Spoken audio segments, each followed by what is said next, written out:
que es muy, muy buen tiempo para ver algo que ustedes no hayan logrado consolidar de nuestras prácticas de laboratorio. A lo que voy es que podemos poner asesorías. Igual les vuelvo a repetir, yo les ofrezco la asesoría en el horario en que a la mayoría más le acomode, ¿no? Con el mismo entendido. De preferencia, preferiría que no fuera en fin de semana, por lo mismo que hemos estado platicando de que hay que establecer límites, pero si les ayuda, si les es más benéfico 1 o 2 horitas por ahí en fin de semana que los ayuden, pues, y así lo decide el grupo, podríamos hacerlo en fin de semana. Yo preferiría que fuera entre semana en un horario que no estorbe en sus demás actividades, ¿vale? Para que lo tengan ahí como tentativa. Ok.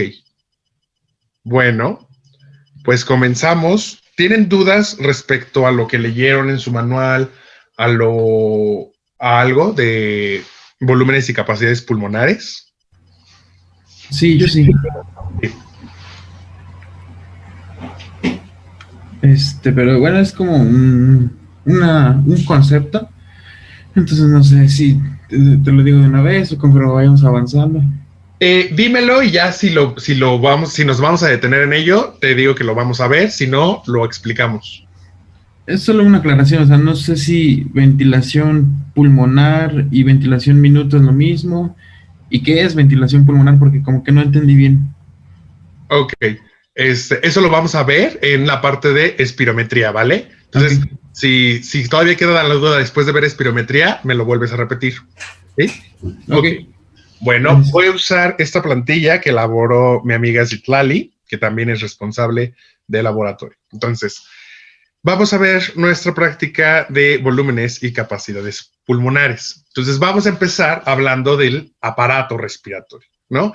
El aparato respiratorio es un conjunto de órganos que tienen funciones en específico, ¿no? En su conjunto pueden llegar a tener varios objetivos, por así llamarlos. ¿Recuerdan alguna o algunas de las funciones del aparato respiratorio? Permitir la llegada de oxígeno a todos los órganos del cuerpo.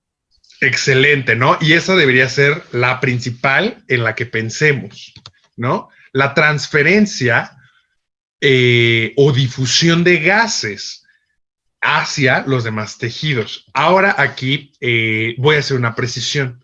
En el laboratorio de fisiología, como departamento del laboratorio, a nosotros no nos gusta tanto el término de intercambio gaseoso. No es que esté mal, está bien. Y si ustedes lo buscan en los libros, en la mayoría de los libros van a encontrar esta parte de intercambio de gases, ¿no? La palabra intercambio puede suponer que se cambia un gas por el otro. Por ello no nos gusta tanto, ¿no? Nos gusta más transferencia o difusión de gases porque cada gas es independiente del otro. Y lo vamos a ver un poquito más en esta parte química de la difusión de gases, ¿vale? Pero esa es la principal, ¿no? La difusión de gases alveolo capilar o capilar tejido, ¿sí?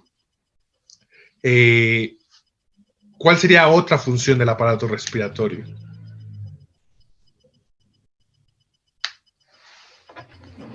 La oxigenación de la sangre. La oxigenación de la sangre, ¿no? Esta transferencia de gases del alveolo al capilar va a oxigenar la sangre. ¿Qué otras funciones pensarían? Desechar el dióxido de carbono. Excelente, ¿no? Parte es el desecho, el metabolismo. Algo que, por ejemplo, no vemos tan claro es que el aparato respiratorio participa muchas veces en el metabolismo de muchas sustancias. Un ejemplo es los fármacos. Hay fármacos que su eliminación es por el aparato respiratorio, ¿no? Además, obviamente, la función de desecho de los metabolitos, como es el CO2. Pero hay otros metabolitos que también se desechan por el aparato respiratorio. ¿Pueden darme más ejemplos de funciones?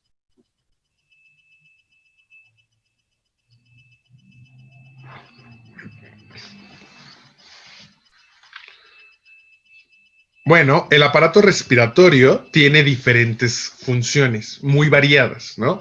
Una, por ejemplo, es la termorregulación, el jadeo, incluso la conservación de calor, etcétera. Entonces, dentro del aparato respiratorio también, cuando ingresa aire, ingresa frío mediante la evaporación eh, por el vapor de agua. Ese aire se humidifica, se calienta e ingresa al aparato respiratorio, ¿no? Otro, por ejemplo, podría ser defensa. El aparato respiratorio es un aparato que conecta el medio externo con el medio interno. Entonces, tiene que tener ciertas barreras para evitar la entrada de patógenos, ¿sí?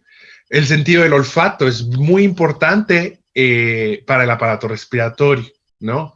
Junto con el olfato viene esta parte del aparato en los mamíferos, el aparato vomeronasal, que ustedes bien recordarán de sus clases de anatomía y que verán en fisiología de los procesos productivos. El aparato vomeronasal cumple funciones, por ejemplo, de reconocimiento social, o también cumple funciones para captación de feromonas, etcétera, ¿no? La fonación, que es bien importante para el aparato respiratorio. Esas son principales. Hay otras más, como lo hemos estado platicando. Otra, por ejemplo, muy importante y que vamos a ver hoy, no tan detenidamente como, por ejemplo, lo van a ver en patología clínica o en patología general, es la regulación o el equilibrio ácido-base. El equilibrio ácido-base se lleva, por ejemplo, en función renal, pero también es bien importante y muchas veces lo olvidamos en el aparato respiratorio, ¿vale? Ahorita eso del equilibrio ácido-base lo vamos a ver un poquito más adelante, ¿no? Y entonces, la respiración como tal es un ciclo, que volvemos a repetir, un ciclo es una secuencia de eventos que se repiten ordenadamente en el tiempo, ¿no? Nosotros podemos decir que la respiración es un ciclo más sencillo, entre comillas, sencillo, que el ciclo cardíaco, por ejemplo, ¿no? Porque aquí solo hay dos fases, la inspiración y la expiración, y nosotros no la vamos a segmentar tanto como en el ciclo cardíaco, ¿no? Entonces, durante la inspiración, la presión dentro del alveolo siempre, bueno, aparte, ¿no?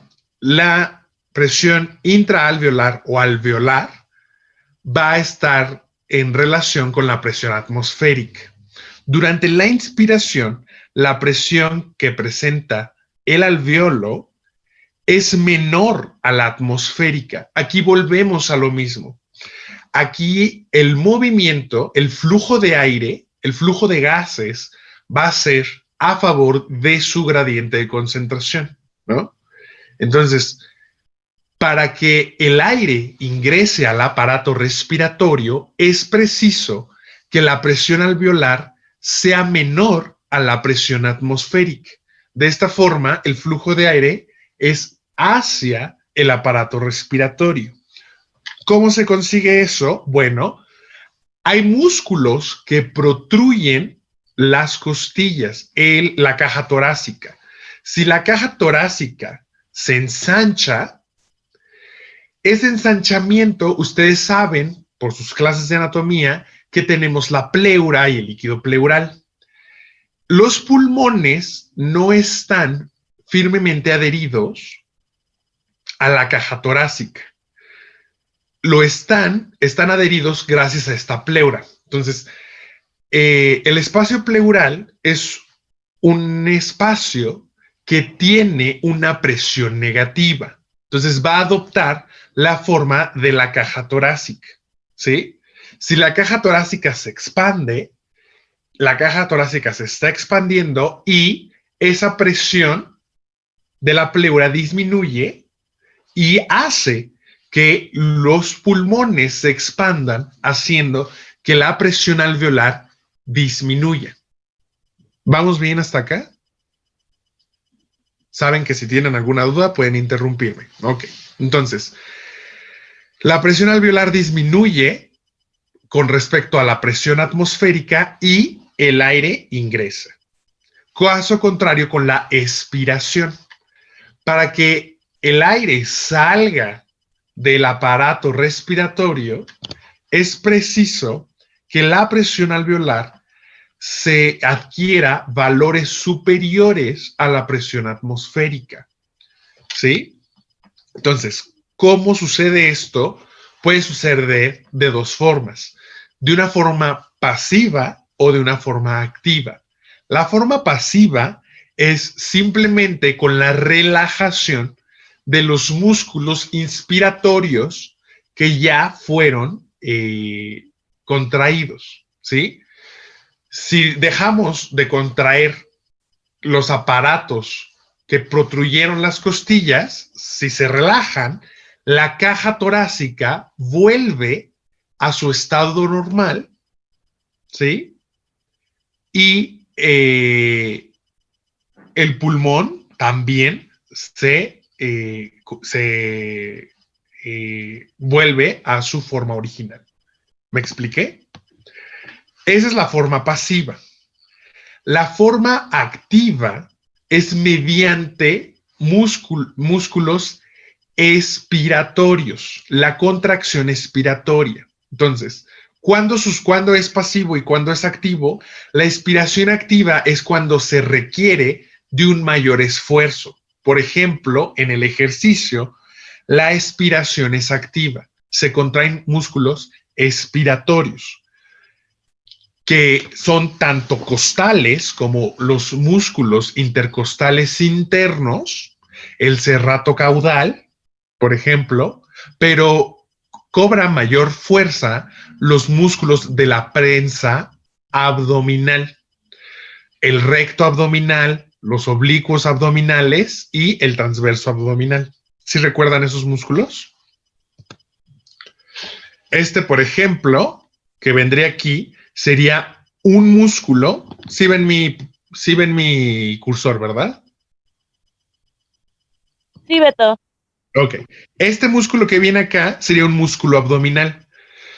Cuando este músculo se contrae, presiona el abdomen y acá no hemos hablado de un músculo bien importante, que es el diafragma. El diafragma es un músculo inspiratorio. De manera general, cuando el individuo no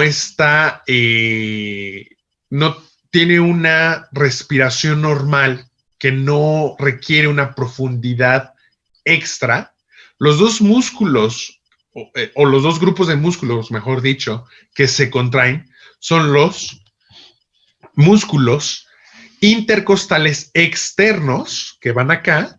Estos son, entre los espacios intercostales, son los más superficiales, que tienen una dirección caudoventral, o sea, van hacia acá en diagonal, ¿sí? Y el diafragma. Esos son los dos músculos que se van a contraer.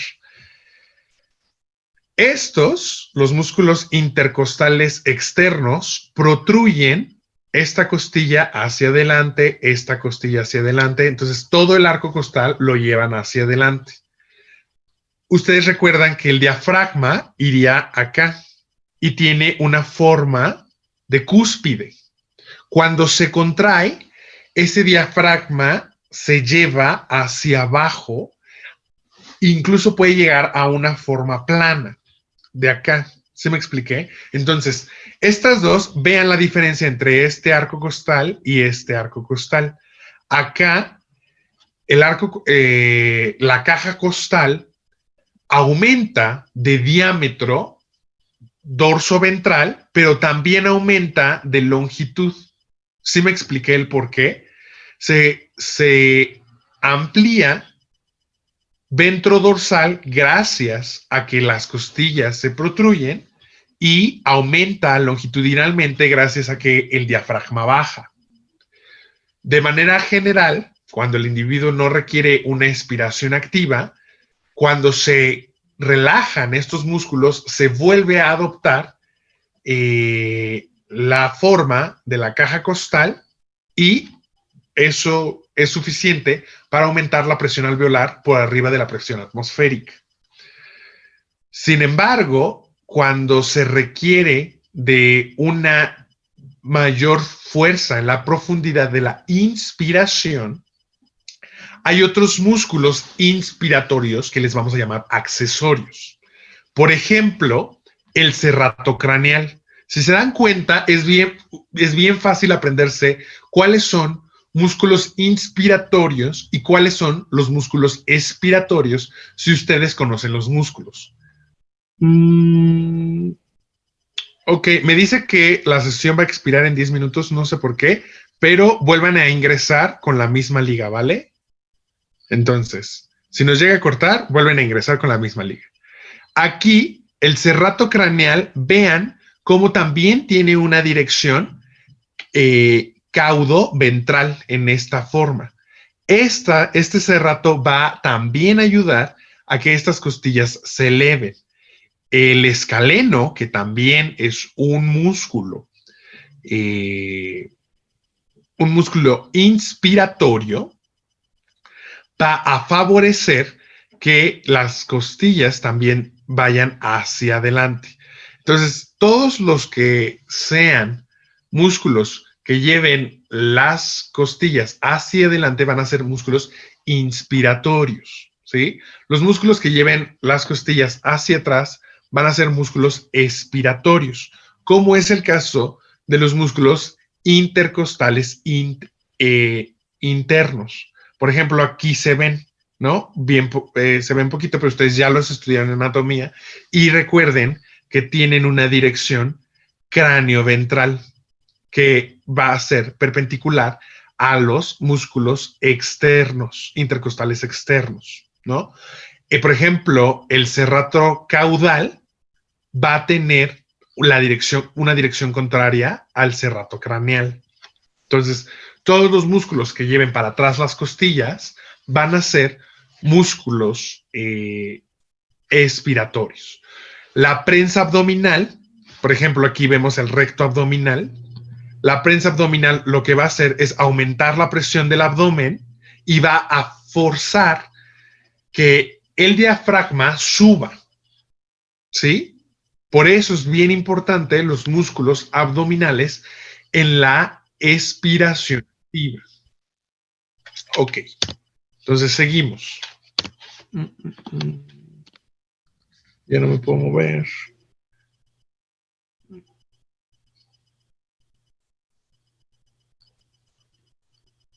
Ok, entonces la presión alveolar va a tener presión de gases. Ustedes recuerden que el aire es una mezcla de gases de nitrógeno, agua, oxígeno, CO2, gases atmosféricos, ¿no? Estos gases atmosféricos van a tener presiones parciales.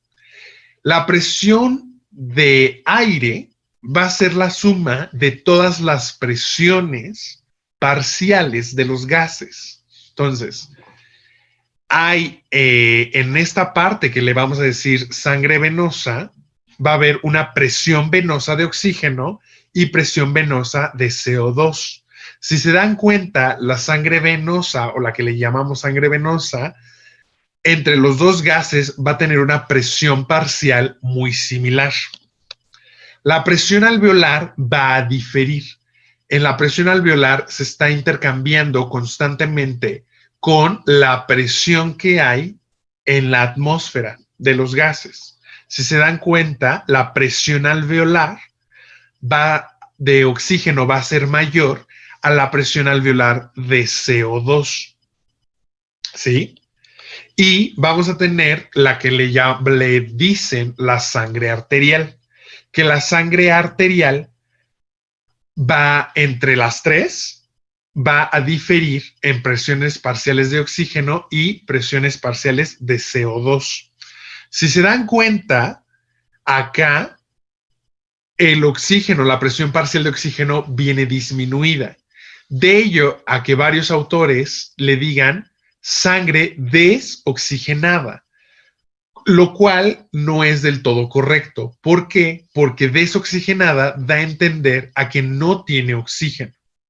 Si se dan cuenta, sí hay una presión parcial de oxígeno, ¿no? Entonces no es del todo correcto llamarla desoxigenada.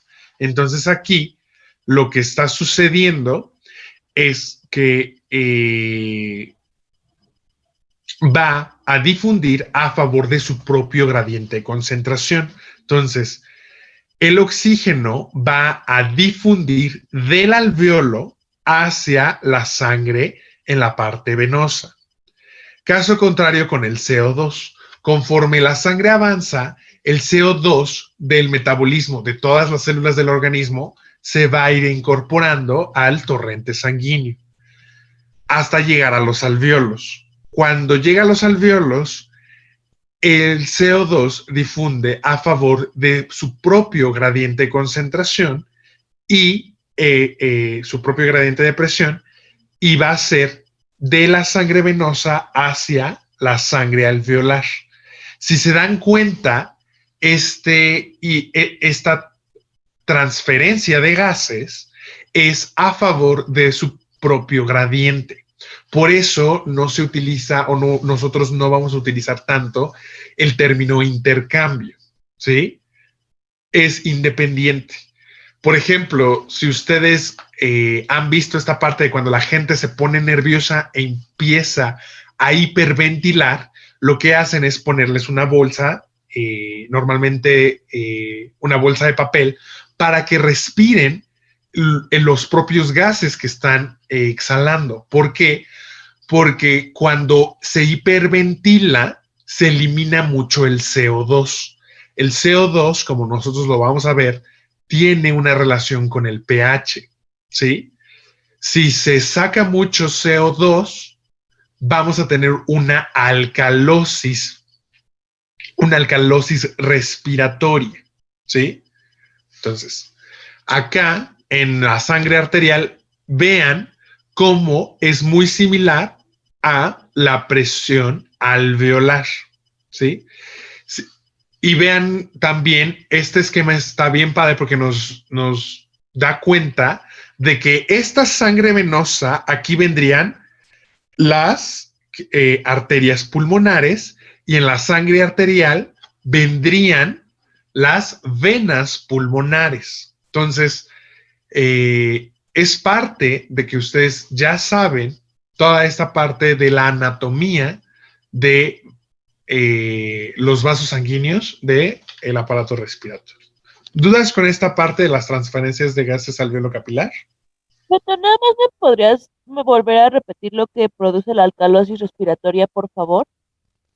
Lo vamos a ver más adelante con más detenimiento, pero en general vamos a ver la relación que tiene la presión sanguínea de CO2 y el pH, y a ver si queda un poquito más claro, ¿vale? Entonces, durante la respiración, el CO2 va a viajar en la sangre. Va a viajar unido a la hemoglobina, pero también va a viajar de otras formas, como es disuelto y como es hidratado. Disuelto quiere decir que en el agua hace una mezcla homogénea y viaja así, como CO2. Pero la otra forma es hidratada. La hidratación es una reacción química que sucede cuando las sustancias se unen al agua. Entonces, esta hidratación, gracias a una enzima, que esta enzima va a catalizar esta hidratación, que es la anhidrasa carbónica, va a formar ácido carbónico. Este ácido carbónico se puede disociar, o más bien se va a disociar, en dos moléculas. Una molécula de bicarbonato e hidrogeniones, ¿no? Acá vean la importancia de poner esta flecha con dos sentidos. ¿Por qué? Porque tanto el bicarbonato como los hidrogeniones pueden volver a juntarse y formar ácido carbónico, y este ácido carbónico se puede volver a disociar en CO2 y agua. ¿Sí me explico? Entonces, hay una relación directa con el pH y la presión parcial de CO2. ¿Por qué? Cuando nosotros aumentamos las concentraciones de CO2, aumentamos la hidratación de CO2, aumentamos la producción de ácido carbónico y aumentamos la producción de hidrogeniones. Ustedes saben que el pH es el potencial de hidrogeniones y me va a estar midiendo el antilogaritmo de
Bueno, vamos a continuar en donde nos quedamos. No sé por qué me sale eso. Se supone que tenía que renovar la licencia de Zoom. La renové, pero le valió puto. Entonces, voy a retomar en donde nos quedamos, ¿vale? Entonces, si aumenta la concentración o la presión parcial de CO2, aumenta su interacción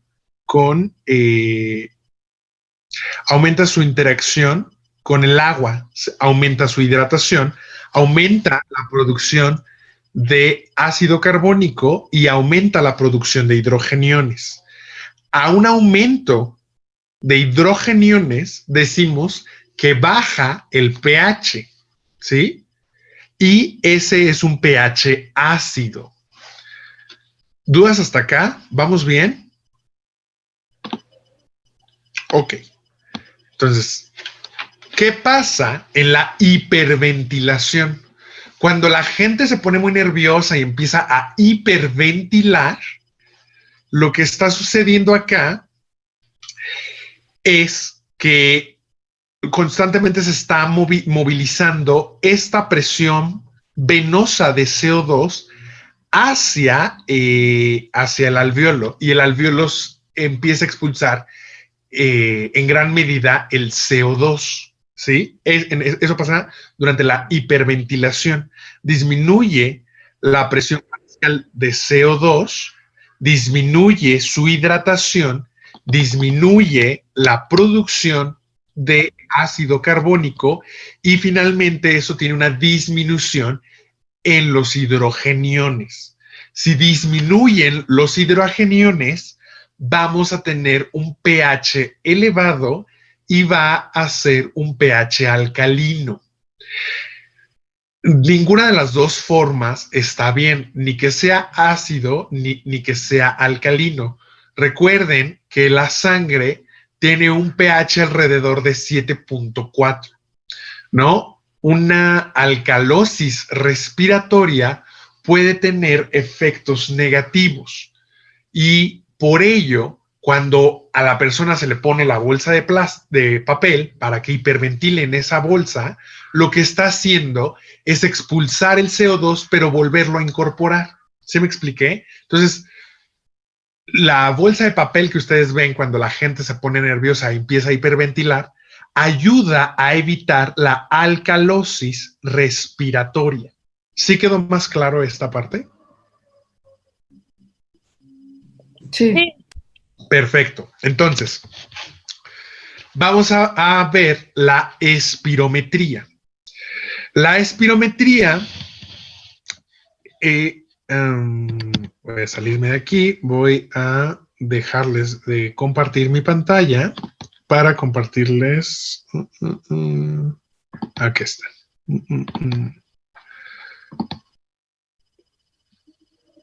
Ahí está. La espirometría. Lo que nosotros haríamos en el laboratorio sería un análisis de espirometría. Aquí lo que se está haciendo, se está calibrando el equipo. Esta jeringa tiene un volumen conocido.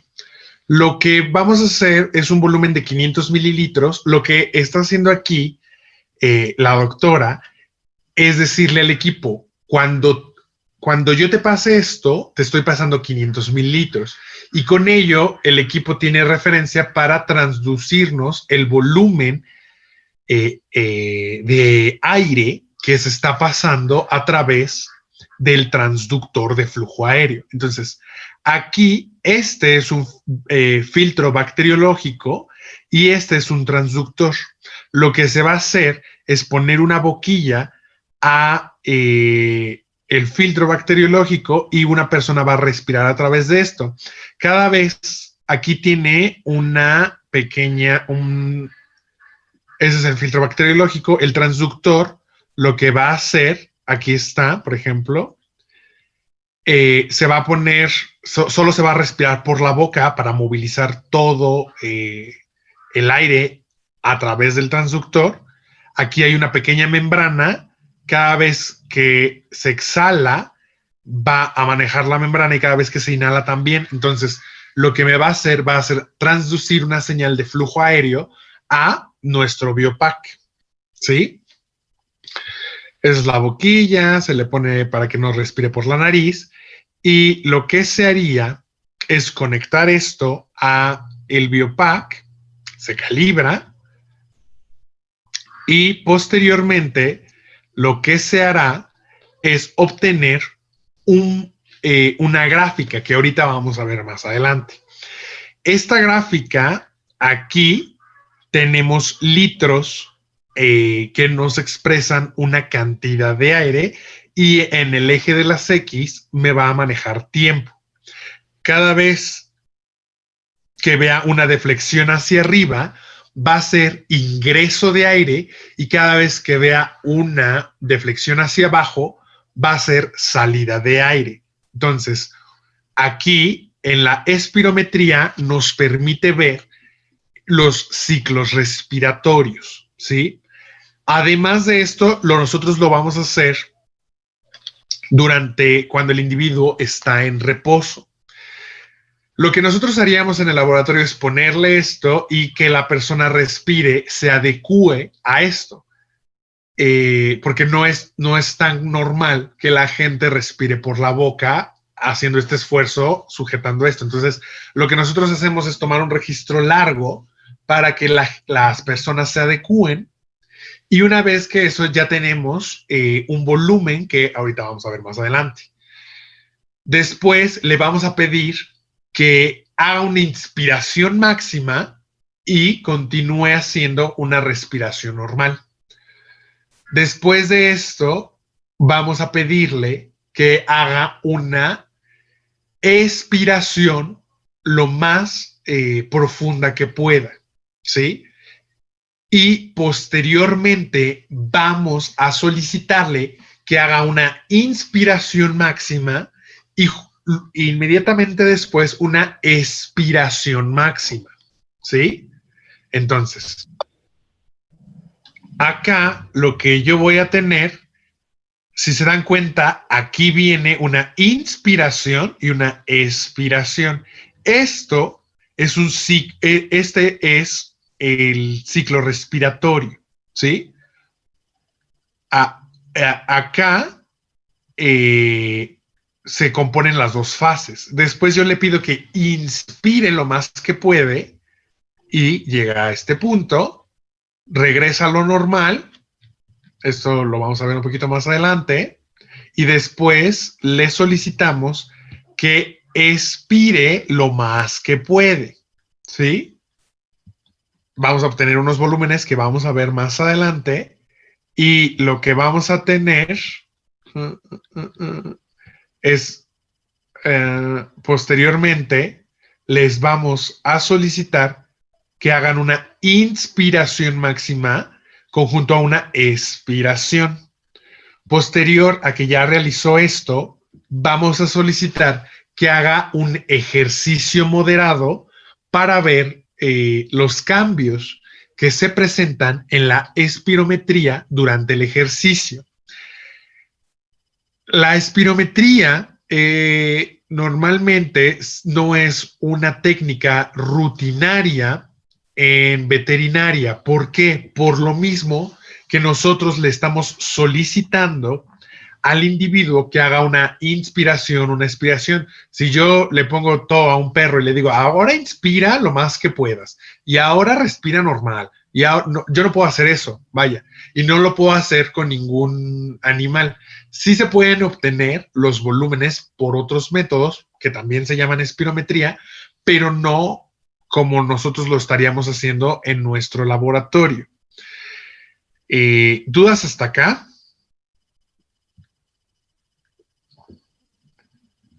Ok, entonces, una vez que yo obtengo esto, yo voy a obtener algo así. Esto es un registro de los volúmenes y capacidades pulmonares de un individuo.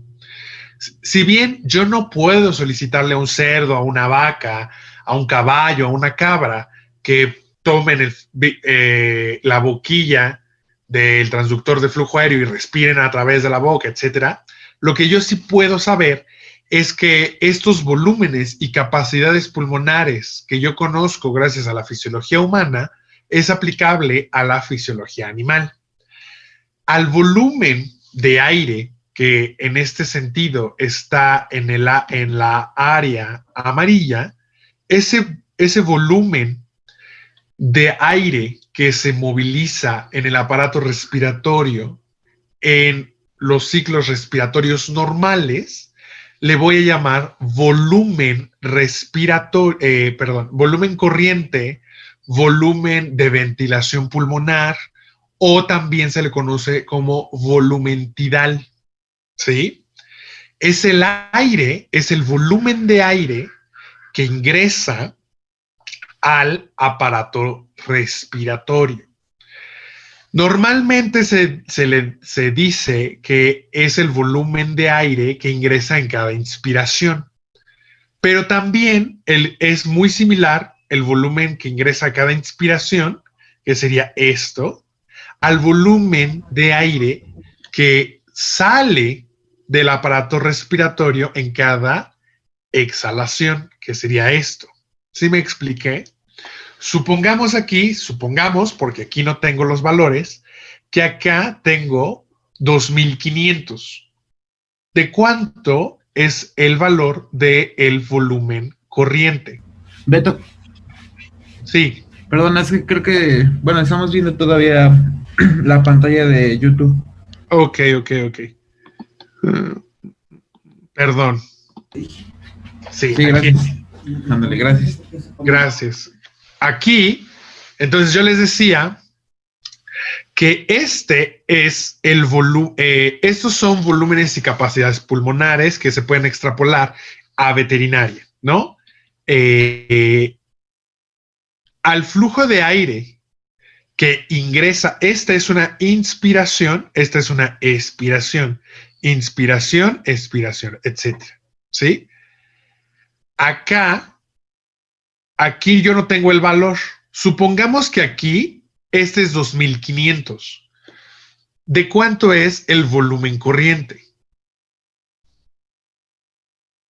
500 mililitros. 500 mililitros, muy bien, ¿no?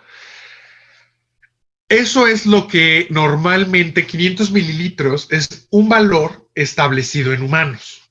Es el valor más o menos común para el volumen corriente. Varía en función del género, perdón, del sexo, varía en función de los individuos, de los países, de la altitud, etcétera, ¿no? Pero en general oscila en ese volumen. Después, si se dan cuenta, hay un volumen adicional que se puede inspirar a el volumen corriente, que yo lo puedo ver cuando yo le solicito al individuo que está haciendo la espirometría que haga una inhalación máxima. ¿Cómo? ¿Cómo se llama a este volumen adicional al volumen corriente? ¿Se acuerdan?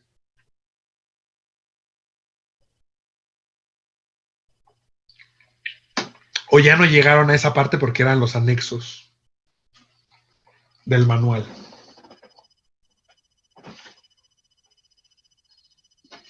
Ok, bueno.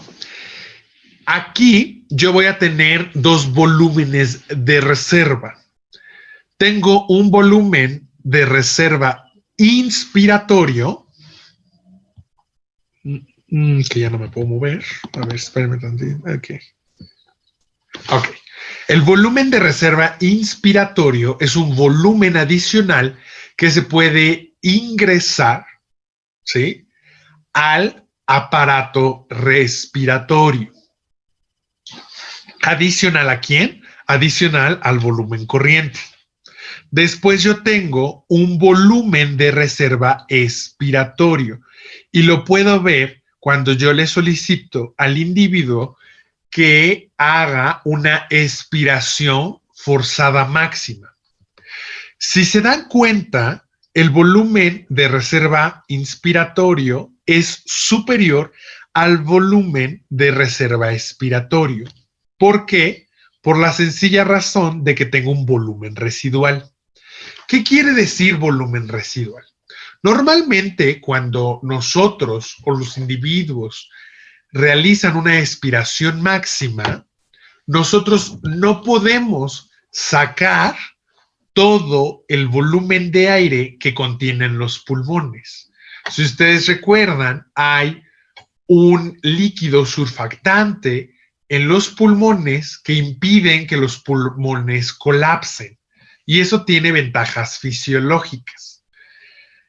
Aquí lo que yo les quiero transmitir es que el volumen residual es el volumen de aire que queda en el aparato respiratorio porque nosotros no podemos colapsar completamente nuestros pulmones.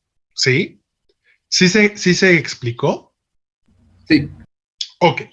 Entonces, yo tengo una capacidad residual funcional. Si se dan cuenta, estos volúmenes y capacidades pulmonares van a tener valores y entonces yo los puedo manejar matemáticamente. La capacidad residual funcional no es otra cosa que la suma del volumen expiratorio de reserva y el volumen residual. La capacidad residual funcional es la capacidad que tiene el aparato respiratorio para tener, por así decirlo, esta reserva de aire contenido en el aparato respiratorio, ¿sí? Después viene la capacidad vital. Si se dan cuenta, la capacidad vital en su manual lo manejan como todo el volumen de aire que el individuo es capaz de sacar del aparato respiratorio después de una inspiración forzada máxima. Dicho en palabras cristianas, la capacidad vital es todo el volumen de aire que un individuo puede movilizar, puede ingresar y exhalar conforme a su anatomía. Entonces, la capacidad vital no es otra cosa que el volumen corriente más el volumen inspiratorio de reserva y expiratorio de reserva. Es el volumen corriente más los dos volúmenes de reserva. ¿Sí me expliqué? La capacidad vital no cambia en un tiempo corto. ¿Qué quiero decir? Un animal, un caballo, tiene una capacidad vital en su vida adulta que no va a cambiar conforme vaya haciendo ejercicio o si está en reposo, etcétera. La capacidad vital siempre va a ser la misma, pero ese caballo no va a tener la misma capacidad vital a lo largo de toda su vida. Por ejemplo, cuando es potro, tiene una capacidad vital menor que cuando es un caballo adulto. Si ese caballo enferma y tiene una fibrosis pulmonar, por ejemplo, va a disminuir su capacidad vital, pero eso es algo que no va a fluctuar en un lapso de tiempo corto. ¿Sí me expliqué en esta parte? Entonces, el volumen corriente sí es algo que yo puedo modificar en el corto plazo. Por ejemplo, ustedes están respirando y posiblemente ustedes no eran conscientes de su respiración hasta que yo les digo que están respirando. Entonces, yo les puedo decir que pueden ustedes modular el volumen corriente. Si ustedes empiezan a aumentar la profundidad de sus inspiraciones y expiraciones, van a aumentar el volumen corriente. Caso contrario, si yo les digo que lo disminuyan, si ustedes disminuyen la profundidad de su respiración, van a disminuir el volumen corriente. ¿Sí me expliqué? ¿Dudas hasta acá? Sí. Ok. Si yo sumo el volumen corriente y el volumen inspiratorio de reserva, voy a tener la capacidad inspiratoria. ¿Qué es la capacidad inspiratoria? Todo el volumen de aire que el individuo puede ingresar a su sistema respiratorio. ¿Sí?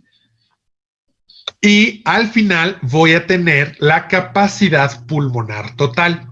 Como su nombre lo indica, es todo el volumen de aire que el individuo puede tener en su aparato respiratorio. La capacidad pulmonar total se va a obtener mediante la suma de volumen inspiratorio de reserva, volumen corriente, expiratorio de reserva y volumen residual.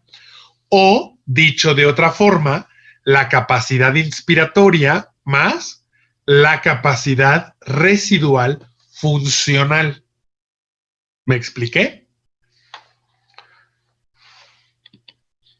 Ok. Entonces, si no hay más preguntas, les voy a mostrar un registro de el Biopac. ¿Sí? Este no lo necesitamos. Acá, tristemente, solo tenemos registros de la respiración cuando el individuo está en reposo. No tenemos una que contraste con ejercicio. Entonces, en su manual hay un cuadro 1 en la página 120. Si se dan cuenta, en esa parte les viene una forma que dice el volumen corriente, la frecuencia respiratoria, el volumen de ventilación minuto, el volumen inspiratorio de reserva, volumen expiratorio de reserva y capacidad vital. ¿Tienen dudas con volumen corriente, con los volúmenes de reserva o con la capacidad vital?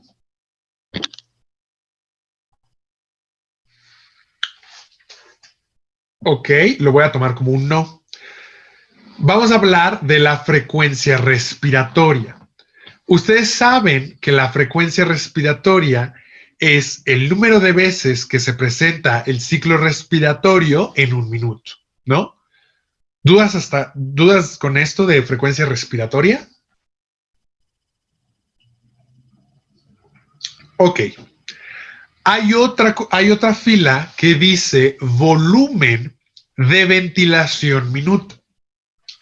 ¿Qué quiere decir volumen de ventilación minuto? Bueno, es la cantidad total de aire que se moviliza en el aparato respiratorio en un minuto. ¿Cómo lo voy a obtener? Es muy sencillo. Si yo conozco el volumen corriente y la frecuencia respiratoria, yo voy a obtener el volumen ventilación minuto. Y es directamente proporcional. ¿Sí me expliqué? Si aumenta la frecuencia respiratoria, aumentan los ciclos que hay. ¿Sí? Si disminuye la frecuencia respiratoria, disminuyen los ciclos y ello va a tener un impacto en la cantidad de aire que se está movilizando. Entonces, el volumen corriente, de aquí a acá, ¿qué fase sería? ¿Sí lo ven? A ver, lo voy a hacer un poquito. Sí están viendo el biopack, ¿cierto? Sí. Ok. Sí. Esta área sombreada, ¿qué fase del ciclo respiratorio sería? La inspiración. Excelente. Si se dan cuenta, yo aquí arriba tengo un panel que dice 437,71 mililitros o 0.437 mil litros. ¿Sí? Esta es la inspiración. Si yo tomo de aquí a acá, ¿esta qué fase sería? La expiración. La expiración, que tiene un valor de 408 mililitros. Si se dan cuenta, no va a tener una variación significativa, ¿no? Aquí, por ejemplo, tiene 329 y acá tiene 313, etcétera. Entonces, normalmente el volumen de aire que ingresa al aparato respiratorio es el volumen de aire que sale del aparato respiratorio. Lo que yo estoy viendo aquí de 300, 400, etcétera, por ejemplo, de 357 mililitros, de 361 mililitros, 337, etcétera, ese es el volumen corriente. ¿Sí me expliqué? Sí. Ok. Si se dan cuenta, acá, aquí, si yo tomo aquí, inicia la inspiración, termina la inspiración, expiración, termina la expiración, todo esto es un ciclo. Si se dan cuenta aquí, me da la frecuencia respiratoria. Entonces aquí me está diciendo que estos tendría una frecuencia respiratoria de 16 ciclos respiratorios por minuto. Si yo me voy de aquí a acá, me estaría diciendo que tiene 17. Si me voy de aquí a acá, me estaría igual 17, de aquí hacia acá, 16.6, etcétera. Sí me estoy explicando. Lo que me está haciendo de la computadora aquí es que conforme a los segundos, dice, bueno, de aquí a acá es un ciclo respiratorio y sucede en tantos segundos. ¿Cuánto me pasaría en un minuto? Esos son ejercicios que ustedes ya conocen. ¿Dudas hasta acá?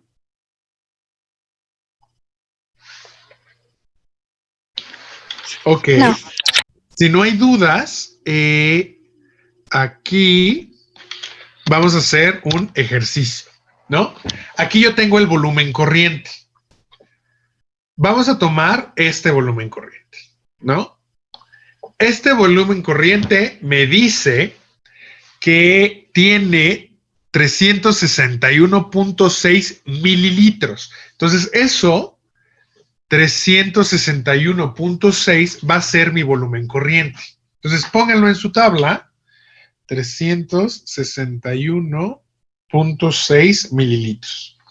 Y aquí yo tengo que la frecuencia sería aproximada de, vamos a ponerle 17 ciclos respiratorios por minutos. Se puede poner en unidades como ciclos por minuto o RPM, respiraciones por minuto. ¿Sí me expliqué? Entonces, yo ya tengo el volumen de volumen corriente, que es 361.6 mililitros. Y también tengo la frecuencia respiratoria, que fue de 17. ¿Cuál sería el volumen de ventilación minuto?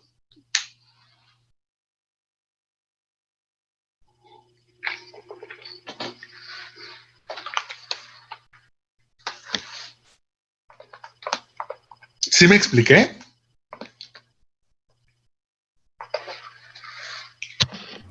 ¿6,147? Excelente. 6,147 mililitros. Ahora, ¿qué me quiere decir 6,147? ¿O qué me dice eso? O sea, ¿eso qué es?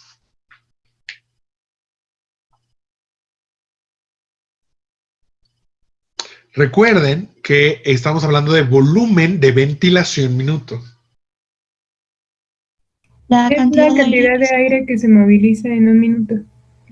Excelente, es la cantidad de aire que se moviliza en un minuto. Me parece que otra vez se va a volver a cortar la sesión, entonces vuelvan a ingresar inmediatamente cuando nos saque, ¿vale? Entonces, este individuo que nosotros estamos hablando, movilizó o movilizará aproximadamente 6 litros de aire durante un minuto. Y eso es bien importante. Que nosotros conozcamos esta parte es importante porque nos va a dar un valor en la respiración, por ejemplo, de los animales. Por decir algo, si yo estoy viendo que mi animal está aumentando su frecuencia respiratoria y está aumentando la profundidad de su respiración, yo estaría pensando inmediatamente que está aumentando su volumen de ventilación minuto. Y eso puede ser un signo de muchas cosas. Puede ser que el ambiente sea muy caluroso, puede ser que el ambiente sea nocivo, tenga estrés, tenga dificultad para respirar, etc. ¿Sí me expliqué? Sí. Ok. Después de eso tenemos el volumen inspiratorio de reserva. Entonces, aquí yo le pedí a este individuo que hiciera una inspiración máxima. Y me sale que es de 355 litros. Esto es todo el volumen. ¿Esto qué sería? 1.355, ¿qué es? ¿El volumen de corriente? No, el volumen corriente, bueno, en general, al yo solicitarle esto, sí es el volumen que está ingresando, pero aquí, ¿pueden ver la presentación ahora? No. No, ¿No? No, sí, ya ya ves. se Ahí puede. ya, ahí ya. Ya, ok. Lo que yo estaría haciendo es esto. Le estaría pidiendo que ingresara toda la cantidad de aire que pueda. ¿Se acuerdan cómo se llamaba eso? ¿Inspiratorio de reserva? No, esa es la capacidad inspiratoria, que va a Ah, ser volumen corriente más volumen inspiratorio de reserva o volumen de reserva inspiratorio. Acá lo que yo tengo es la capacidad inspiratoria. Si yo quiero saber el volumen de reserva inspiratorio, ¿qué tengo que hacer?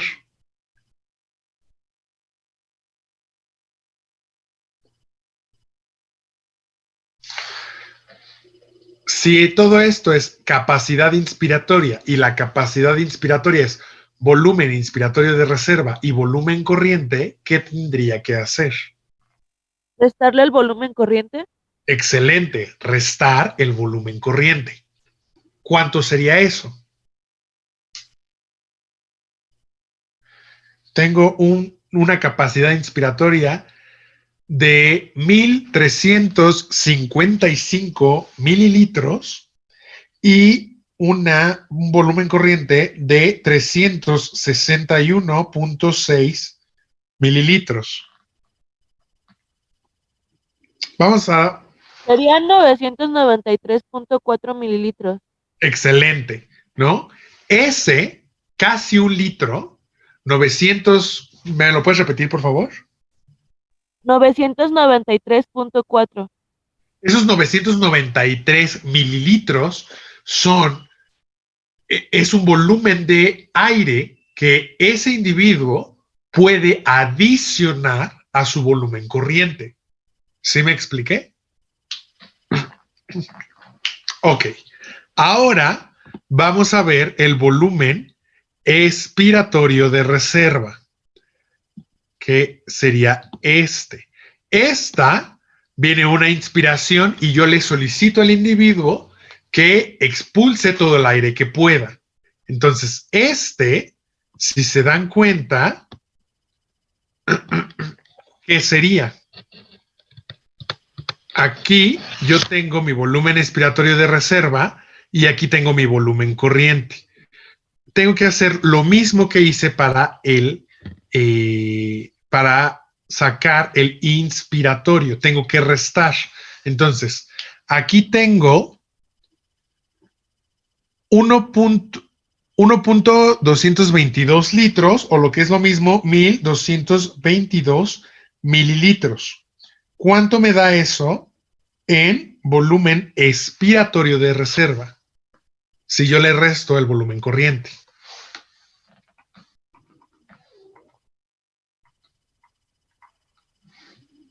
¿Cuánto les da eso?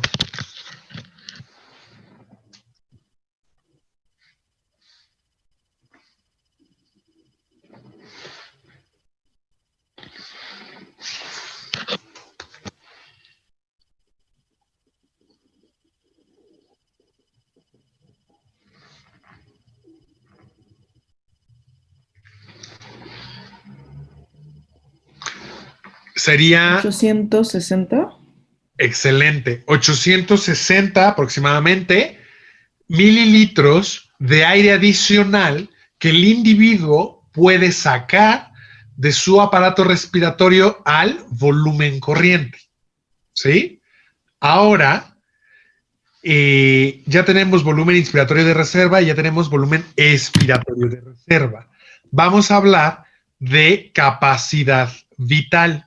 ¿Cuál sería la capacidad vital de este individuo? ¿Ustedes ya lo podrían sacar?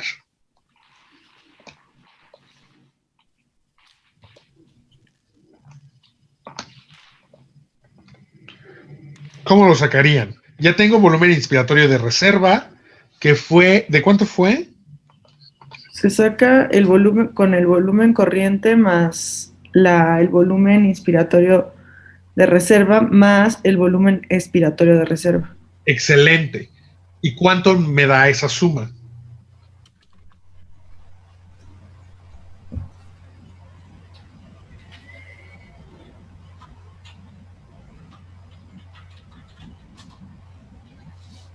¿Cuánto les da? Mil trescientos setenta y 1374.6. ¿Cuánto?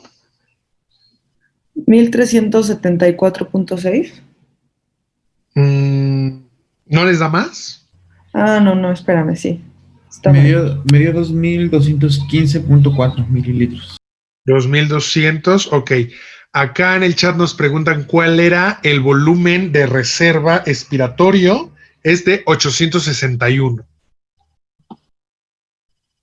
Y no sé quién habló, que nos dijo 2000 y qué. 2215 o 216, no sé. Con los decimales. Sí, debe ser como 2216. Ok, eso está bien. ¿Alguien más le dio otra cosa?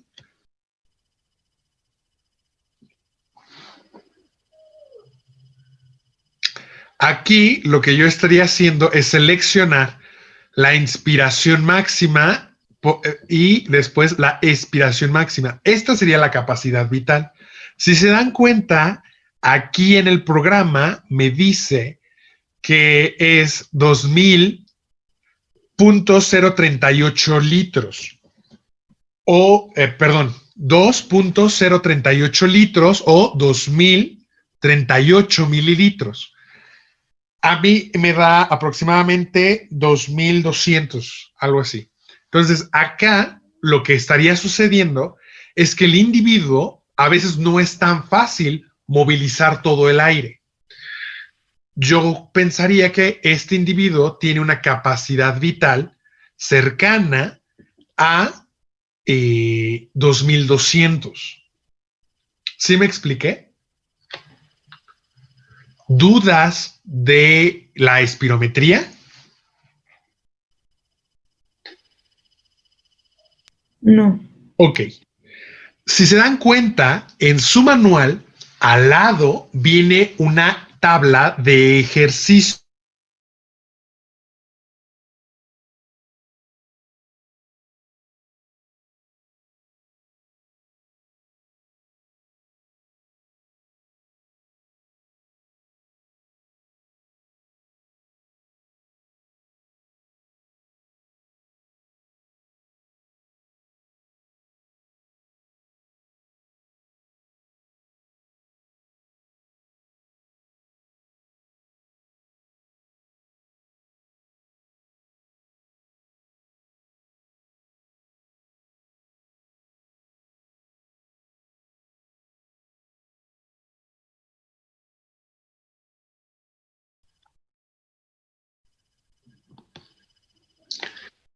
Ok. Yo les mencionaba que tristemente, al menos yo no tengo un registro de ejercicio con la espirometría, pero sí lo podemos inferir. ¿Qué pasaría con el volumen corriente, el volumen tidal, o también llamado como volumen de ventilación pulmonar? ¿Qué estaría pasando durante el ejercicio?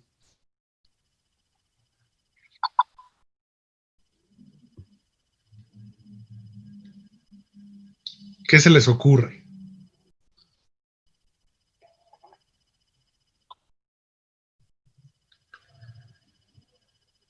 ¿Qué pasa cuando ustedes están haciendo ejercicio? ¿Cómo es su respiración? ¿Es más profunda o es más superficial? Más superficial. Puede ser más superficial si están haciendo un ejercicio ligero, ¿no? Por pérdida de calor. Pero en general, la respiración es más profunda, ¿sí? Si ustedes corren, hacen pesas, natación, etcétera, tienden a jalar más aire, ¿sí? Entonces, el volumen corriente aumenta durante el ejercicio, al igual que ¿quién? ¿Qué otra cosa aumenta en la respiración cuando se hace ejercicio? ¿La frecuencia? La frecuencia respiratoria. Entonces, si ustedes se dan cuenta, al lado en valores observados, solamente le vamos a poner mayor que 361 mililitros, que era el volumen corriente de reposo, y mayor que 17 respiraciones por minuto. ¿Sí me expliqué? Yo no tengo un registro, no lo puedo calcular, pero sí esperaría que este individuo al menos tenga un mayor volumen corriente y una mayor frecuencia respiratoria durante el ejercicio. Ahora, ¿cómo esperarían que fuera su volumen de ventilación minuto?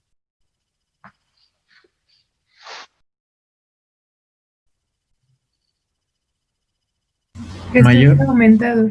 Aumentado, ¿por qué? Porque las dos variables que la determinan, que es frecuencia respiratoria y volumen corriente, se encuentran aumentadas. Si esas aumentan, van a aumentar el volumen de ventilación minuto. Y el volumen inspiratorio de reserva y expiratorio de reserva, en general, no se mide en ejercicio. ¿Por qué? No se mide en ejercicio debido a que son volúmenes adicionales a una respiración en reposo. ¿Sí? Lo que estaría sucediendo es que aumenta el volumen corriente y aumenta el volumen corriente a expensas del volumen de reserva, tanto inspiratorio como expiratorio. Pero en general, los volúmenes de reserva no se toman en ejercicio. ¿Qué pasaría con la capacidad vital durante el ejercicio? ¿Aumenta? ¿Disminuye? ¿Qué opinan ustedes? ¿Aumenta? ¿Por qué, Noemi? Porque dice que es la capacidad de movilizar el aire en, pues, en nuestro cuerpo, ¿no? Entonces, como hay más frecuencia respiratoria, pues el aire que se moviliza dentro de los pulmones, pues es más rápido. Bueno, eso es lo que yo entiendo. Ok, muy buena explicación.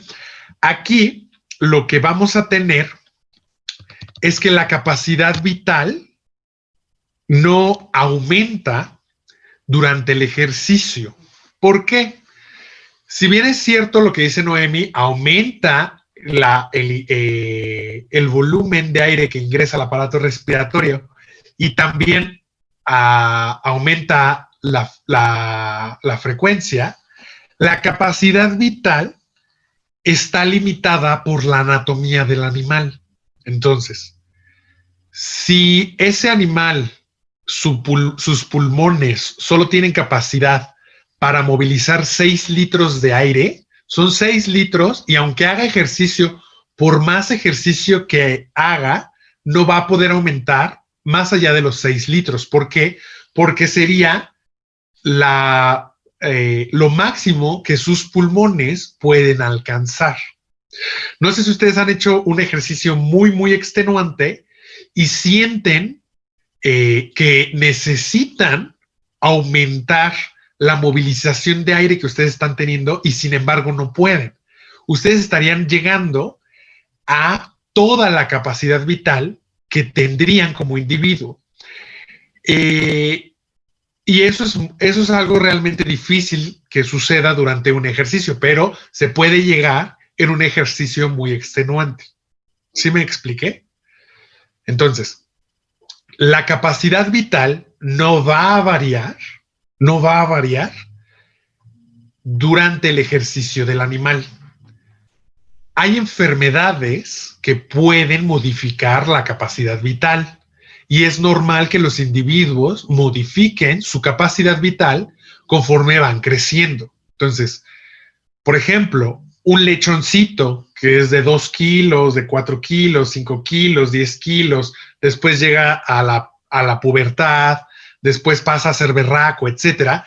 Conforme va creciendo ese cerdito, van creciendo su caja torácica, va creciendo sus pulmones, etcétera.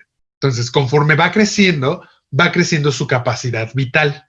Sin embargo, si ese lechoncito, vamos a poner un ejemplo, tiene una capacidad vital de 300 mililitros, solo es 300 mililitros, no más, aunque haga ejercicio.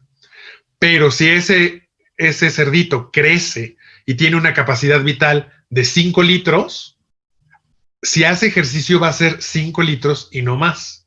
¿Sí me expliqué? Sí. ¿Dudas con esta parte? Ok. En su tabla deberían de poner la misma capacidad vital que tiene el individuo en reposo. Y concluimos esta parte de la espirometría. Sí resolví tu duda, creo que era Gabriel, ¿cierto? ¿Sí respondí tu duda, Gabriel, de volúmenes y capacidades? Sí, gracias. Ok. Bien, entonces seguimos y vamos a hablar de la regulación de la respiración. En su manual, en la parte de la introducción, viene un diagrama que ejemplifica muy bien esta parte de la regulación de la respiración. Aquí yo les presento otro diagrama que en realidad dice un poco de lo mismo que viene en su manual, pero este es un poco más amigable, por así decirlo. Aquí vean que tenemos la corteza cerebral y la corteza cerebral va a influir en la respiración, en el control voluntario de la respiración. Nosotros podemos, como ya les mencionaba, respirar a voluntad, ¿no? Aumentar nuestro volumen corriente, disminuir nuestro volumen corriente, etcétera. Pero también yo tengo un control automático de la respiración. Ese control automático de la respiración, lo que va a pasar va a ser en el bulbo raquídeo. En el bulbo, en el tallo encefálico, yo voy a tener un centro respiratorio valvular. El centro respiratorio valvular no es otra cosa que dos grupos de grupos de neuronas. El grupo respiratorio dorsal, que es este que está acá, y el grupo respiratorio ventral, que son todos los demás, este y estos de acá. ¿Qué es lo que va a suceder?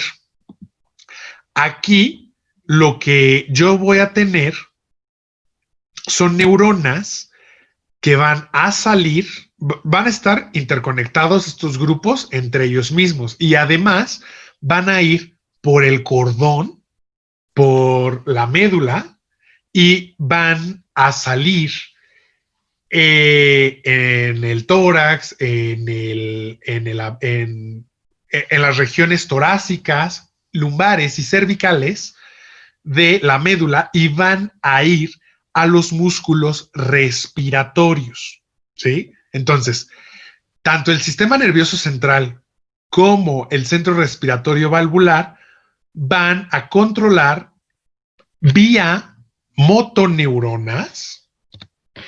Las motoneuronas van a llegar nervios a inervar los músculos respiratorios, ¿sí? Además de eso, también van a tener aferencias. Aquí vemos, por ejemplo, cómo nos ponen los quimiorreceptores centrales y quimiorreceptores periféricos. Además de estos, también van a existir mecanorreceptores, tanto de pulmones como de músculos y de las articulaciones, que van a estar teniendo un control sobre los músculos de la respiración. Por ejemplo, los mecanorreceptores de la articulación y de los músculos los vamos a ver en la práctica de ejercicio, ¿no? Pero también tenemos, por ejemplo, receptores de irritación de las vías respiratorias que van a controlar esta parte de la regulación de la respiración. Si nosotros pensamos en la respiración, muchas veces la infravaloramos. La respiración es muchísimo más compleja de lo que nosotros podríamos pensar y actúan muchos niveles del sistema nervioso, ¿sí? ¿Dudas hasta acá? Ok. Si no tienen dudas, ahora yo les pregunto, y quiero que lo piensen detenidamente. ¿Qué pasaría si aumenta la adrenalina o qué efecto tiene la adrenalina en la frecuencia respiratoria? Ojo con la pregunta. ¿Qué efecto tiene la adrenalina sobre la frecuencia respiratoria?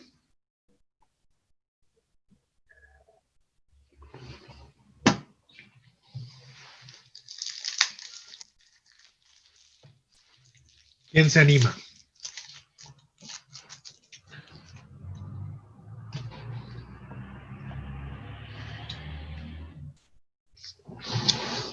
Ojo acá, ¿de qué célula efectora estamos hablando?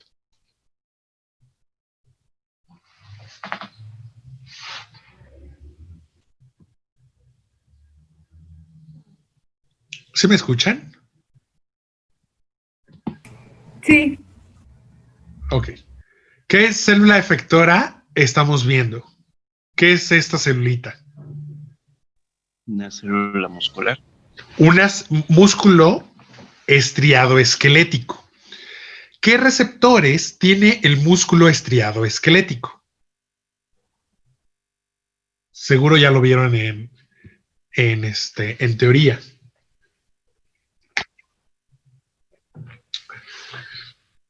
O vaya, ¿qué neurotransmisor secreta la motoneurona? Adrenalina. Y No, aguas. La motoneurona, el neurotransmisor que utiliza es la acetilcolina, ¿sí? El músculo tiene receptores colinérgicos, nicotínicos, M, ¿sí? De músculo. Entonces, es bien común que en los exámenes les digan, la frecuencia respiratoria y por ahí viene sistema nervioso autónomo. Nosotros en la respiración, al menos en la contracción de los músculos, contracción muscular, de músculo estriado esquelético, estamos hablando de sistema nervioso somático. Nada tiene que ver el sistema nervioso autónomo. El sistema nervioso autónomo, por ejemplo, está inervando parte de los bronquios, del árbol bronquial, etc. Nada tiene que ver con la fuerza y frecuencia de contracción de los músculos estriados esqueléticos, ¿sí? Yo les hice esta pregunta de la adrenalina porque nada tiene que ver. Esta célula efectora es músculo estriado esquelético, ¿sí? Y les voy a ayudar. Acá les voy a dar dos ejemplos. Aquí, este primer ejemplo es de el botulismo. ¿Qué pasa? Bueno, Clostridium botulinum tiene una toxina. Esta toxina viaja, se incorpora en tracto gastrointestinal y viaja en sangre. Llegas a la motoneurona, se une a los receptores y lo que genera es que impide la secreción de acetilcolina.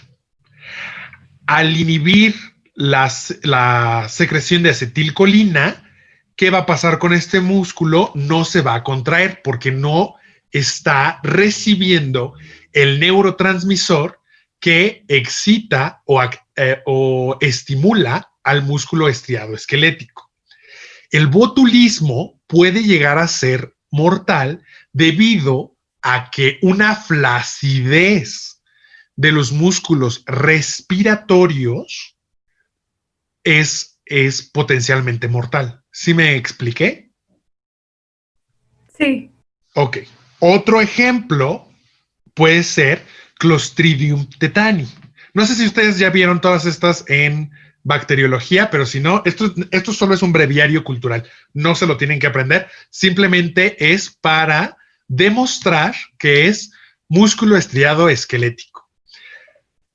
Clostridium tetani también genera una toxina. Esta toxina viaja a la motoneurona y en la motoneurona esta toxina lleva un sentido antidrómico.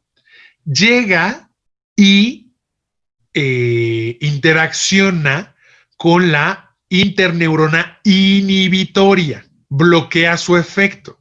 Si bloquea el efecto de la inhibitoria, esta célula, esta neurona, lo que genera es que no se está inhibiendo. Entonces, lo que genera es que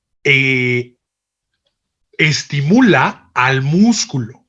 Clostridium tetani también puede llegar a ser mortal debido a que una contracción sostenida de los músculos respiratorios impide el ciclo respiratorio. ¿Sí? Por último, ya la última, la miastenia gravis lo que genera es una enfermedad que destruye la conexión neuromuscular. ¿Por qué? Porque los anticuerpos del individuo atacan los receptores y entonces acá se pierde la relación de neurona con músculo. Miastenia gravis, uno de los signos puede ser la fatiga y la dificultad para la respiración. Todos estos ejemplos yo se los estoy dando para que quede bien claro que la respiración es parte de músculo estriado esquelético. Siempre les ponen la trampa en los exámenes o siempre se van, por ejemplo, en ejercicio, se van con la idea de que es sistema nervioso autónomo, el que modifica fuerza y frecuencia de los músculos respiratorios. ¿Dudas hasta acá? Ok, lo voy a tomar como un no. Sí me siguen escuchando, ¿verdad? Sí. Sí, Okay. yo tengo una duda. Sí. Bueno, ok, podemos entonces modular nosotros por el sistema nervioso somático la respiración, pero ¿por qué no dejamos de respirar aunque lo pensemos entonces en ese caso? Excelente pregunta, Hugo. Acá, sí es Hugo, ¿verdad? Sí. Acá, parte, me voy a mover para acá. Aquí, no, el control voluntario está dado por la corteza cerebral, ¿no? La corteza cerebral va a enviar neuronas hacia el tallo encefálico y hacia la médula espinal. En el tallo encefálico también tiene relación con el centro respiratorio vulvar, ¿sí? ¿Qué es esto? Aquí, el centro respiratorio vulvar, hay células que son encargadas de llevar el automatismo de la respiración, ¿sí? Yo no puedo pensar en suicidarme dejando de respirar porque entra el bulborraquídeo y genera una respiración espontánea, ¿sí? Hay neuronas específicas que generan este patrón respiratorio. ¿Sí me expliqué? Entonces, por más que yo lo piense con el sistema nervioso central, va a entrar el tallo encefálico. ¿Sí respondí a tu duda? Sí, gracias. Ok.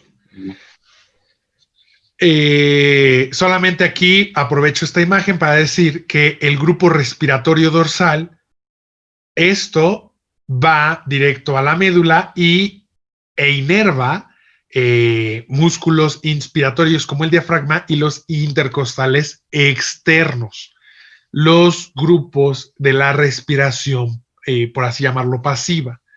El grupo respiratorio ventral, que ya son todos estos, los que están en rojo serían de los músculos inspiratorios accesorios, como es el escaleno, el serrato, etcétera. Y los que están en verde sería de músculos expiratorios, ¿sí? Ok, bueno, hay que hablar también del control químico de la respiración. La respiración va a tener, ustedes se acuerdan de estas dos estructuras, ¿no? Que lo veíamos en la clase de la presión. Estas neuronitas, ¿qué serían? Esta de aquí y todo esto de acá, ¿qué es? Ya las vimos.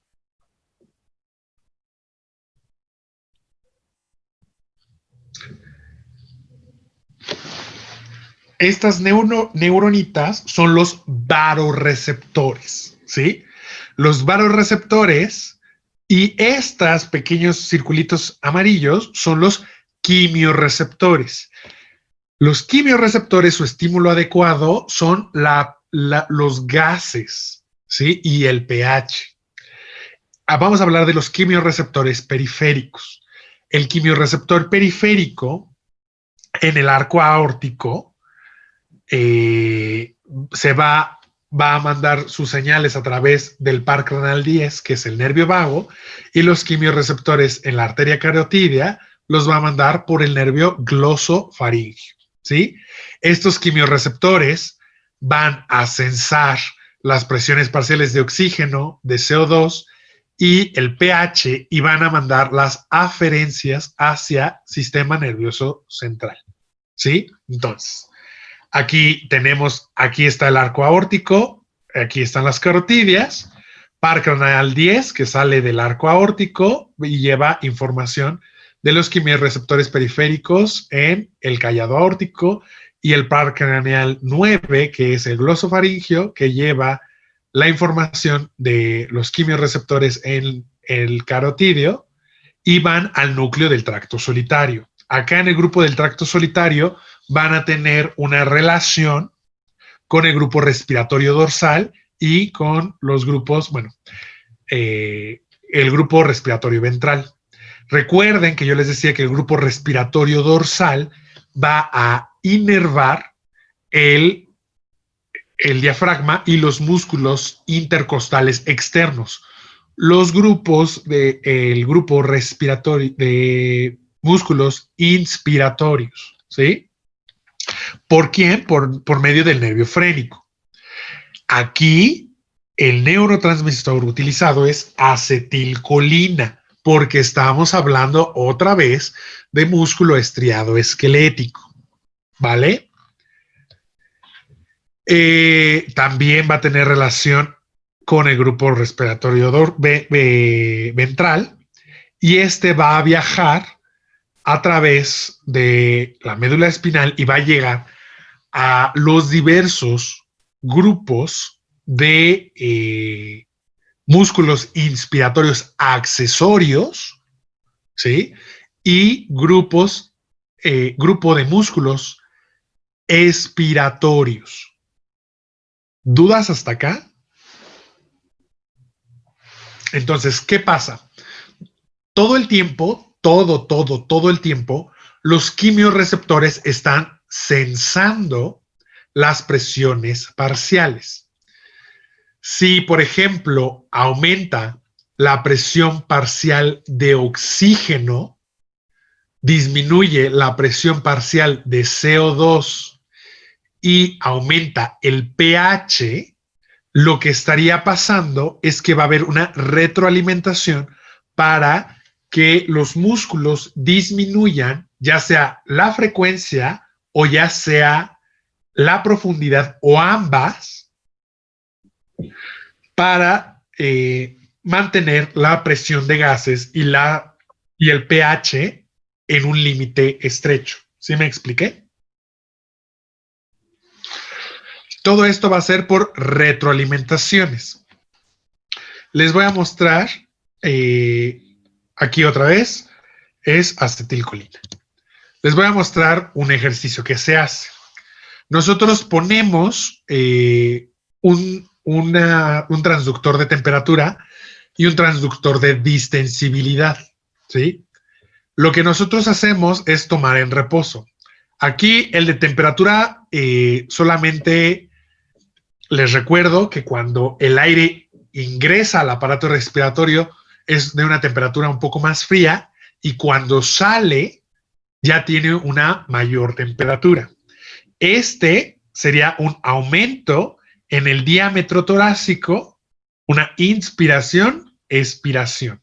En la expiración el aire sale caliente y en la inspiración el aire ingresa frío. ¿Sí? Entonces yo voy a tener una serie de reposo, que ya lo vimos, el individuo respira normalmente, después tiene un periodo de apnea. ¿Qué quiere decir apnea? El individuo deja de respirar. Voy a tener una fase posterior a la apnea, una recuperación y posteriormente una hiperventilación. ¿Qué quiere decir una hiperventilación? Bueno, aumenta la frecuencia y aumenta la profundidad. Aumentan ambas, ¿sí? Si se dan cuenta, aquí hay más ciclos respiratorios en un lapso de tiempo y esos ciclos respiratorios son más profundos.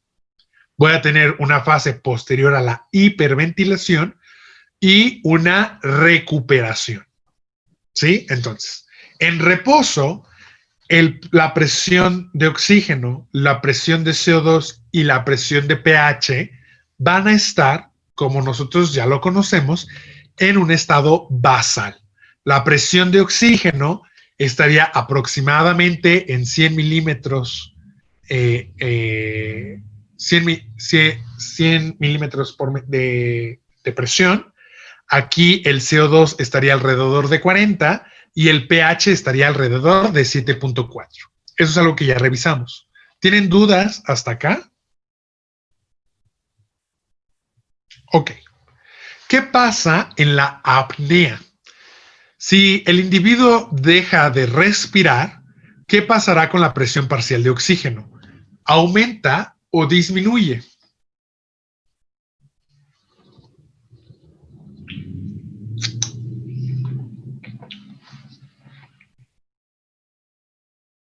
¿Aumenta?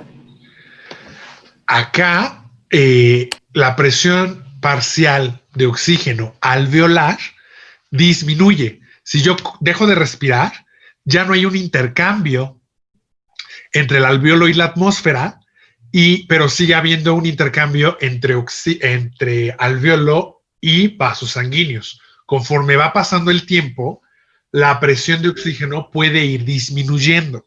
¿Sí me expliqué? Y disminuye por debajo de lo basal. Va a tener un valor menor a los 100, ¿sí? ¿Qué pasa con la presión de CO2? Ok. Me dice que otra vez se va a cortar en 10 minutos, pero vamos a terminar a tiempo. Entonces, la presión de CO2, lo que va a pasar, el individuo deja de respirar y las células siguen produciendo como metabolito el CO2. Va a aumentar por arriba de lo basal, ¿sí? Si aumenta el CO2, aumenta la hidratación. ¿Qué pasaría con la producción de ácido carbónico? Aumentaría también. Excelente. También aumenta el ácido carbónico y si aumenta el ácido carbónico, aumenta ¿qué partícula o qué elemento? Los hidrogeniones. ¿Y qué pasa con el pH? Disminuye. Excelente. Disminuye el pH. Esta disminución de pH, disminución de presión de oxígeno y de presión y aumento de la presión de CO2, lo van a detectar los quimiorreceptores, ¿sí? Los quimiorreceptores, acá, van a estar mandando esta información al núcleo del tracto solitario y aquí va a tener relación con el grupo respiratorio dorsal y el grupo respiratorio ventral y van a modificar el patrón de contracción de los músculos. Llega un momento en en que por más que yo quiera tener un periodo de apnea, no se puede y empieza la respiración. Va a haber un aumento, una primera respiración muy profunda y después va a haber un aumento tanto en la frecuencia como en la profundidad de las respiraciones en comparación al reposo. ¿Por qué? Debido a la regulación de la respiración, ¿sí? Va a aumentar la presión parcial de oxígeno hacia lo basal, ¿sí? Del CO2 va a disminuir hacia lo basal y del pH va a aumentar hacia lo basal. Si se dan cuenta, estas tres es hacia lo basal porque los quimiorreceptores van a hacer una retroalimentación negativa, ¿sí? En la recuperación, ya que el individuo afinó sus respiraciones, va a ser cercana a la basal. No puedo decir que va a ser completamente igual, pero sí en un rango muy, muy estrecho que es compatible con la vida del individuo. ¿Dudas hasta acá? No. ¿Sí? ¿Alguien iba a decir algo? No. Ok. Ahora, ¿qué pasaría con la hiperventilación? Durante la hiperventilación aumenta la frecuencia respiratoria y aumenta la profundidad.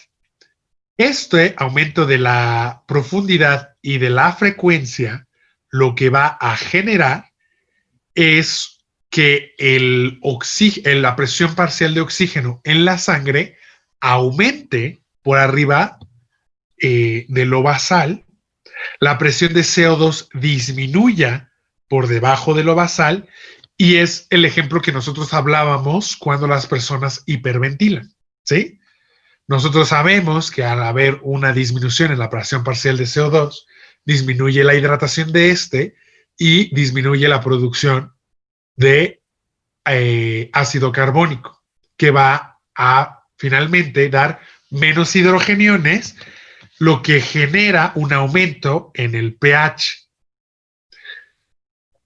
Esto también va a ser sensado por los quimiorreceptores y por más que yo quiera seguir hiperventilando, va a llegar un momento en donde mi respiración va a ir disminuyendo. Aquí incluso podría llegarse a dar un periodo muy, muy cortito de apnea, ¿sí?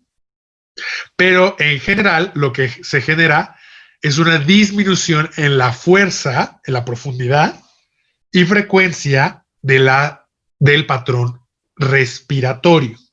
¿Sí me expliqué? Ello, una menor ventilación alveolar, va a tener una disminución en la presión parcial de oxígeno que va a regresar hacia lo basal.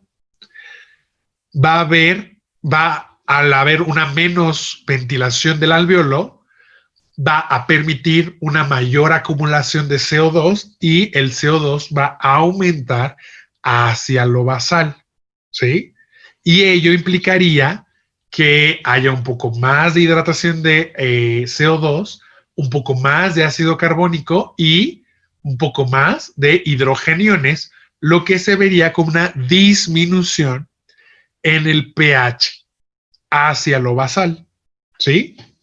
¿Qué pasaría posteriormente? Bueno, ya después regresaríamos otra vez cercano a los valores basales que teníamos. ¿Dudas hasta acá en la regulación de la respiración? No. ¿Todo quedó claro? Ok, bueno, si fuera así, esta es la parte final de nuestra sesión de laboratorio.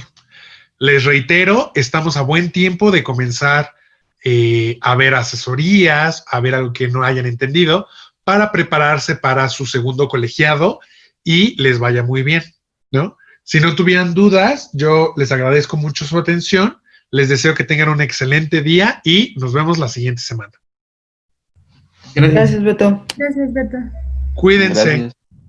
Gracias, Beto. Éxito Excelente. en este inicio de año. Gracias, igualmente. Excelente inicio de año para todos y todas. Gracias.